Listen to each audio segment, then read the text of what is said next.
여러분 안녕하십니까? KBS 아메리카 뉴스입니다. 미국에 체류하고 있는 자녀가 납치됐다. 그러니 돈을 보내라. 한국에 있는 부모가 만약 이런 전화를 받게 된다면 어떻겠습니까? 실제 한국에 있는 부모를 상대로 이 같은 사기 피싱 범죄가 기승을 부리고 있습니다. 실제 범인의 육성까지 생생히 녹음된 이들의 범행 수법, 이우수 기자가 취재했습니다. 아빠 되십니까? 예. 잠시만요. 받아. 나 성폭행 당했어. 모르는 사람들한테. 왜 새벽에 혼자 나왔어? 거기 어디야 지금? 경기도에 거주하는 이성수 씨가 미국에 체류 중인 딸을 납치했다는 용의자에게 전화를 받은 시간은 한국 시간으로 어제 오후 3시 40분쯤. 용의자는 7천만 원 상당의 비트코인을 본인의 가상계좌로 입금하지 않을 경우 딸을 해칠 것이라고 협박했습니다. 이 새끼 끌고 와서 성폭행하고 아저씨한테 전화해서 지금 돈을 요구하잖아요. 뭐가 더 필요합니까? 한국 경찰 신고하거나 이쪽 대사관 인터폴 요청하면 그때 머리에 총 쏩니다. 용의자가 딸과 자신의 이름을 알고 있고 딸이 미국에 체류 중인 것을 알고 있다는 점에 이 씨는 당황을 금치 못했습니다. 저도 깜짝 놀란 게 비트코인을 보내라고 지금 한참을 하더니 갑자기 이성수 씨하고 얘기를 하는 거예요. 내 이름을 불러고 내가 아주 더 깜짝 놀랐어요. 기지를 발휘한 이 씨는 곁에 있던 아내에게 미국에 있는 딸에게 전화를 넣어보라는 메모를 건넸습니다. 미국에 있는 딸의 안전이 확인되며 몸값 지불을 거부하자 용의자는 돌변했습니다. 성의가 없잖아, 이 새끼야. 전화 끊기 전에 나 너 딸 손목부터 먼저 잘라줄게. 기다려봐. 이들 용의자는 납치된 여성의 목소리를 연기하는 일행과 조직적으로 범죄를 일으키고 있는 것이 특징입니다. LA 총영사관은 한인들을 대상으로 하는 보이스피싱 범죄가 늘어나고 있는 만큼 각별한 주의가 필요한 시점이라고 밝혔습니다. 나하고 상관없겠지라고 생각하지 마시고 나한테도 언제나 발생할 수 있고 또 내 정보는 노출될 수 있다는 걸 항상 염두에 두시고 전화 응대를 하셔야 될 것 같습니다. 이번 사건처럼 미국과 한국에서 동시에 발생한 사건의 경우 한미 양국의 공조 수사가 이루어집니다. 따라서 피해가 발생할 경우 해당 사실을 양국 관련 기관에 빠르게 신고하는 것이 가장 중요합니다. 한편 분당경찰서 사이버수사대는 이번 사건의 초도 수사를 진행하고 있습니다. 피해 확산을 막기 위해 용의자의 신속한 검거가 필요해 보입니다. KBS 뉴스 이우수입니다. 한국 돈 7천이다. 지금 당장 할 수 있어 없어? 3천여 명의 목숨을 앗아간 9.11 테러가 발생한 지 오늘로 18년이 지났습니다. 오늘 미 전역에서 추모 물결이 이어진 가운데 LA에서도 서부 지역에서는 최대 규모로 추모 행사가 치러졌습니다. 김지은 기자가 현장을 다녀왔습니다. 18년 전 오늘 미국 역사상 최악의 참사로 기억된 9.11 테러. 사망자 2,996명, 부상자 600여 명. 세계가 경악했던 이때의 참상을 미국은 잊을 수 없습니다. 에릭 가세트 LA 시장은 미국인들을 공포에 몰아넣었던 그때의 긴박했던 상황을 떠올렸습니다. We learned later that day that 3 of those 4 planes were headed to our City of Angels and the 4th to our sister city in the north in San Francisco. I was a new city council member at that time, and I remember bunkering down under City Hall East in the Emergency Operations Center. We didn't know what would happen. We didn't know if Los Angeles was one of the targets. 오늘 LA에서 열린 테러 18주기 추모식은 서부 지역에서 최대 행사로 진행됐습니다. 희생자를 위한 묵념으로 시작된 행사는 그 어느 때보다 경건한 분위기 속에 치러졌습니다. We must as a country come together and unify towards our common values. Let today serve as a remembrance for that sacrifice that was made on that fateful morning. LA 소방국의 트레이닝 센터에는 월드 트레이드 센터의 금속 잔해 23톤이 전시돼 있습니다. 당시 느꼈던 미국의 공포와 분노, 무고한 희생을 잊지 않기 위해서입니다.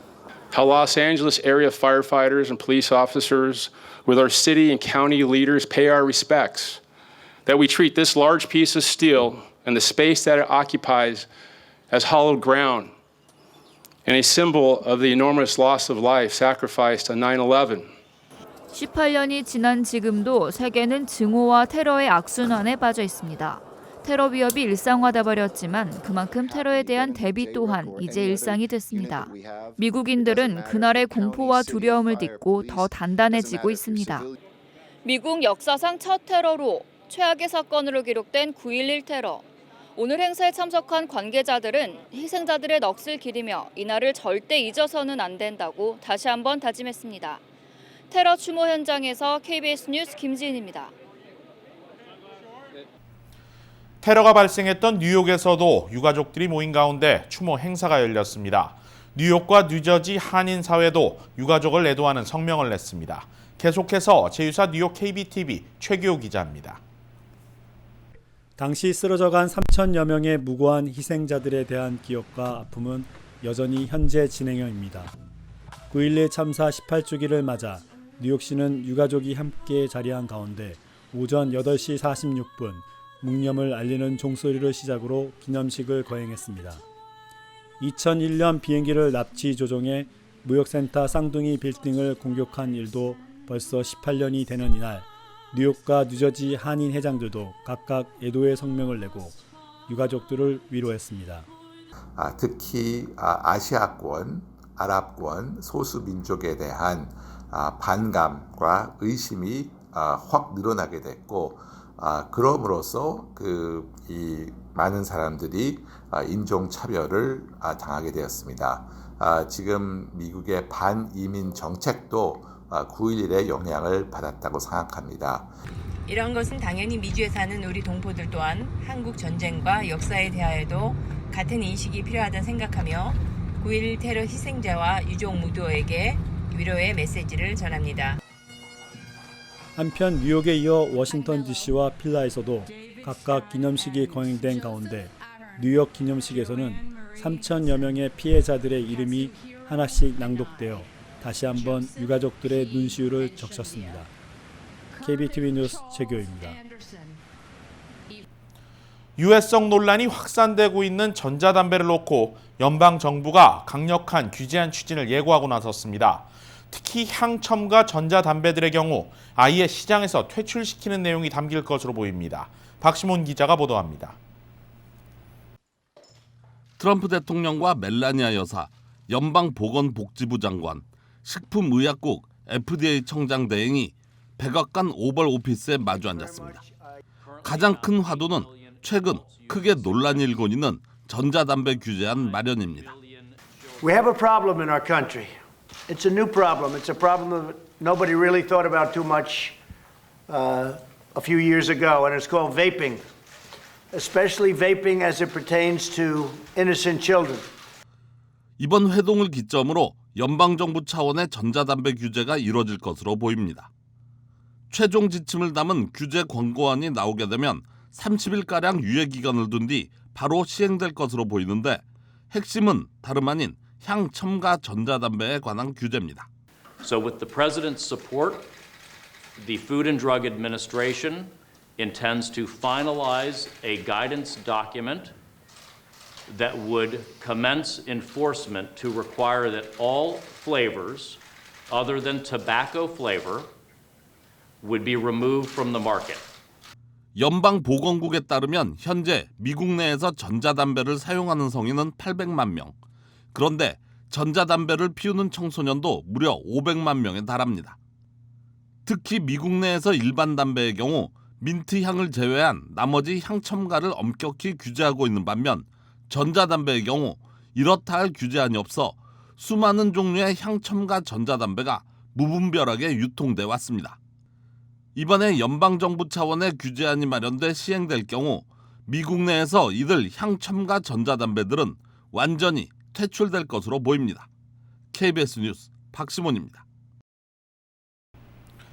존 리 LA시 12지구 시의원과 보궐선거 당시 경쟁 상대였던 로레인 런퀴스트가 내년 3월 재대결을 펼칠 것으로 예상됩니다. 로레인 런퀴스트 측은 LA시 12지구 시의원 후보 재출마 여부에 아직 공식 발표를 하진 않았지만 재도전을 시사한 것으로 알려졌습니다.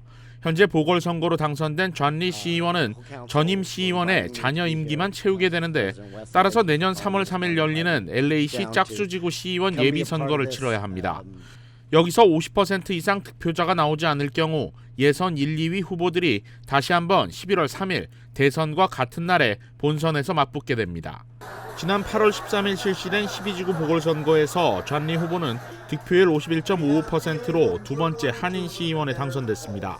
하지만 앞서 펼쳐진 예선에선 로레인 후보의 1위 자리를 내주면서 2위로 결선에 진출한 바 있습니다. 오늘의 주요 단신입니다. 오늘 오전 놀스리지 9600블럭 베날덴 애비뉴에 있는 한 가정집에서 3명이 총격에 의해 숨진 채 발견돼 경찰이 수사에 나섰습니다. 사망자 중 1명은 LA 시검찰 소속 검사인 에릭 러치먼으로 확인됐으며 나머지 2명은 와이프와 성인 자녀로 확인됐습니다. 경찰은 가정 불화로 인한 총격 살해 자살 사건으로 보고 생존자인 딸을 상대로 조사를 펼치고 있습니다. 지난 1972년 납치 살해된 11살 소녀의 살해범이 47년 만에 확인됐습니다. 토렌스 경찰은 DNA 감식 결과 지난 2003년 숨진 제이크 에드워드 브라운이 47년 전 숨진 테리 홀리스의 살해 진범이라고 밝혔습니다. 경찰은 브라운의 시신을 다시 발굴해 뼈에서 DNA를 채취한 결과 숨진 홀리스의 살해 용의자의 것과 일치했다고 밝혔습니다. 날로 심각해지고 있는 LA시의 노숙자 문제 해결을 위해 연방 정부까지 나섰습니다. 트럼프 대통령이 LA 등 캘리포니아주의 노숙자 문제 해결을 위해 연방 정부가 재정과 시설 지원에 나설 것을 지시하면서 백악관 관계자가 에릭 가세티 시장과 함께 현장 시찰에 나서는 등 구체적인 지원 방안을 모색 중입니다. 허리케인 도리안이 카리브해 섬나라 바하마를 강타하고 떠난 지 일주일이 넘었지만 여전히 생사조차 확인되지 않은 실종자가 2,500명에 이르는 것으로 집계됐습니다. 칼 스미스 대변인은 실종자 명단에 올라있는 이들 중 일부는 대피소에 머물고 있을 가능성도 있다며 향후 대피소 명단과 대조하면 실종자 수가 줄어들 수 있다고 말했습니다. LA 다저스가 7년 연속 지구 1위로 메이저리그 포스트 시즌에 진출했습니다. 다저스는 어제 볼티모어의 오리올 파크 앳 캠든 야즈에서 열린 볼티모어 오리올스와의 원정 경기에서 매직 넘버를 달성하고 내셔널리그 지구 우승을 확정지었습니다.